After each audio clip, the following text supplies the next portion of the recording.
On nous dit que la certitude de la volonté divine, la certitude que la volonté divine est la seule, et la vraie, l'authentique, celle qui gouverne tout, même si elle est voilée, même si elle est cachée, même si elle est discrète, et montrée, et visible dans notre capacité à accepter la vie comme elle est, d'accepter la vie comme elle se propose, d'accepter la vie qu'on a. C'est-à-dire que le divin, il ne nous demande pas d'avoir des croyances imaginaires ou des croyances, des idées des conceptions de. Il nous demande de l'incarnation. Il nous demande de montrer, de démontrer, de prouver dans notre manière de vivre, notre manière de recevoir les événements, de les accueillir, de les accepter, de démontrer qu'on a une confiance certaine en sa volonté. Donc ce n'est pas juste des belles idées ou des belles pensées qui nous font du bien, qui nous font du vent, qui nous soulagent. Non, ça doit être dans les faits, dans les situations, dans les relations, une acceptation pleine et entière. Qu'est-ce que ça veut dire ça? Comment on peut le dire autrement? Eh bien, comme disait le Baal Shem Tov, la paix sur lui, béni soit-il, il disait, à travers les événements et à travers les relations, à travers ce que dit un événement, à travers ce que fait remarquer une personne, même ce qu'on nous reproche, ce qu'on nous remarque, c'est Dieu qui nous parle. Tous les événements, à travers tous les événements, c'est Dieu lui-même qui nous parle. C'est en cela qu'on peut prendre ce qui est dit à travers les événements, ce que le prochain nous dit, sans en vouloir aux événements, et sans penser que, en réglant la relation, en réglant le problème de la situation, eh bien ça suffirait. Parce qu'à vrai dire, ça va revenir. Et il y a même des personnes qui changent de vie, qui changent de lieu, qui changent d'endroit, qui changent de travail, qui changent de vêtements, qui changent de genre, qui changent de tout ce qu'on veut, en pensant que ça va peut-être suffire à changer les choses. Mais est-ce que ça va faire que la personne accepte les choses? Est-ce que ça va faire que la personne accepte la vie qu'elle a, la vie qu'on lui a donnée, la vie que son âme divine a choisie? L'âme divine a choisi ses parents, l'âme divine a choisi le lieu, l'âme divine a choisi ce qu'on devra vivre ou pas, avec l'accord de Dieu pour le projet spirituel. La vie que l'on a, celle que l'on doit accepter et que l'on acceptera d'une manière ou d'une autre, on devra faire avec d'une manière ou d'une autre. Même si on lutte, même si on combat, même si on la repousse, même si on la refuse, c'est la vie que l'on doit avoir parce que c'est celle-là qui nous fait participer au projet universel, au projet du divin qui est un projet universel. Bien sûr, c'est pas la vie qu'on veut, c'est pas la vie qu'on voulait, c'est pas la vie qu'on voudrait, c'est pas forcément la vie qu'on imaginait, c'est pas la vie qu'on apprécierait. Alors il y a toutes les psychologies, les philosophies, les psychospiritualités qui tentent d'amener chacun à essayer de trouver au mieux, au plus, la vie que l'on veut. Et pourquoi pas? Mais même là, il y aura une limite. Il y aura une partie qui pourra être comme on veut, mais il y aura toujours une partie qui ne sera pas comme on veut. Parce que cette partie-là, c'est comme il se doit, comme Dieu veut. Et quelqu'un qui est dans la certitude de la seule volonté divine, c'est quelqu'un qui va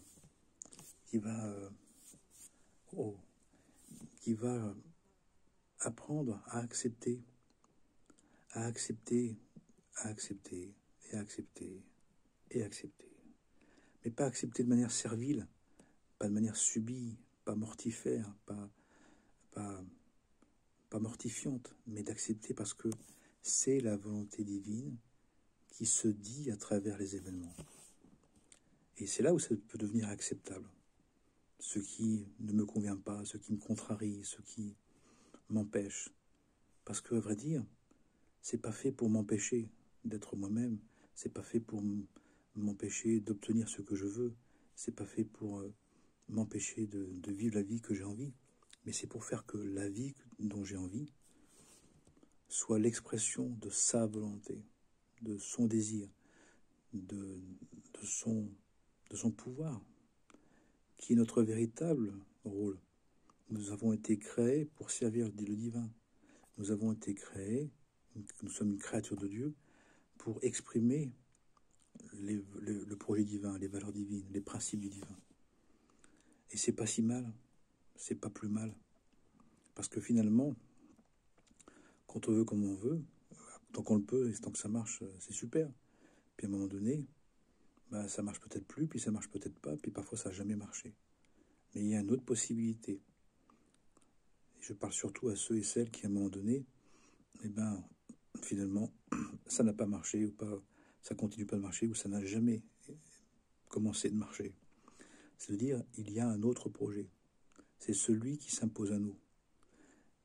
Et là, nous avons le choix, soit de vivre ce qui s'impose à nous comme quelque chose qui n'est pas du tout ce qu'on voulait, qui n'est pas du tout correct, qui n'est pas du tout souhaitable, ou alors de dire, j'ai une idée des choses qui est peut-être sans Dieu, qui a oublié Dieu, parfois même des croyants, quelqu'un qui ne croit pas, qui dit que c'est du grand n'importe quoi de croire en Dieu, qui pense ça, on peut le comprendre. Mais des croyants, ça montre bien que croire, c'est pas d'être sûr. De croire, c'est pas d'accepter la volonté divine. Ça suffit pas. Parce que d'accepter la volonté divine, ça se montre dans l'incarnation, ça se montre dans le quotidien. C'est-à-dire que même si les événements, ils m'éprouvent, même si les événements, ils m'agacent, même si les événements, ils m'insupportent, pour autant, même si c'est une première réaction d'ego, de personnalité, de résistance, de refus, de difficulté à recevoir, n'empêche qu'ensuite, il s'agit de dire, mais c'est Dieu qui est en train de me parler. Et c'est quand même étonnant que des croyants en particulier, quand les événements leur viennent parler, viennent dire quelque chose, ils n'arrivent pas à concevoir que ce soit Dieu qui leur parle. Parce que ils ont un imaginaire de Dieu, ils ont une idée de Dieu. On pense que nos pensées sont les pensées de Dieu. Mais le point de vue de Dieu n'est pas notre point de vue. Et justement, la vie spirituelle, c'est d'apprendre le point de vue de Dieu. C'est d'apprendre comment le divin, il fonctionne, comment le divin, il agit. Et il y a plein d'enseignements qui en parlent. Mais ensuite, la difficulté, ça va être d'accepter ça. La tentation, ça va dire, oui, mais quand même, oui, il y a Dieu, mais je veux comme je veux. C'est pas j'espère comme je veux, c'est je veux comme je veux. On peut espérer, on peut proposer, on peut envisager, on peut tenter. Mais quand on voit des personnes qui insistent lourdement, qui continuent dans le même système, ça marche pas, ils s'en affligent, ils en deviennent malheureux, parfois dans un mal-être, dans un malade, et ça continue, tout en croyant en Dieu. À un moment donné, on doit se poser des questions, on doit dire, mais qu'est-ce qui se passe? Parce que j'ai pas écouté les événements, ou j'ai entendu des événements que ce que je voulais entendre. Mais les événements, ils me disent des choses. Et nous avons un travail de purification, nous avons un travail de sanctification, de développer des vertus, de nous défaire de nos vices, de nos erreurs, de nos fautes, de nos péchés, de nos manquements, de nos difficultés. Nous avons à nous connaître, nous avons à nous connaître au point de nous apprécier et de connaître notre bons et mauvais penchants. Tout ça pourquoi? Pour que notre certitude que seule la volonté divine agit, nous parle, nous interpelle, veut nous conduire. Mais il veut nous conduire, mais on est tellement rétif, on a tellement la nuque raide, on est tellement en réaction. À un moment donné, on peut aussi essayer de concevoir les choses d'une autre manière. Et comment les concevoir d'une autre manière? C'est de dire, le divin nous parle à travers tous les événements, tous. C'est pas très agréable des moments. Quand il y a des remarques, quand il y a des reproches, quand il y a des menaces de nos proches, de notre environnement, bien évidemment que c'est très désagréable. Mais on peut s'en sortir par le haut en disant mais c'est à travers lui, ou à travers elle, ou à travers cette situation, à travers ce travail, à travers cet emploi, à travers ce film, à travers cette rencontre, que Dieu essaye de me dire quelque chose.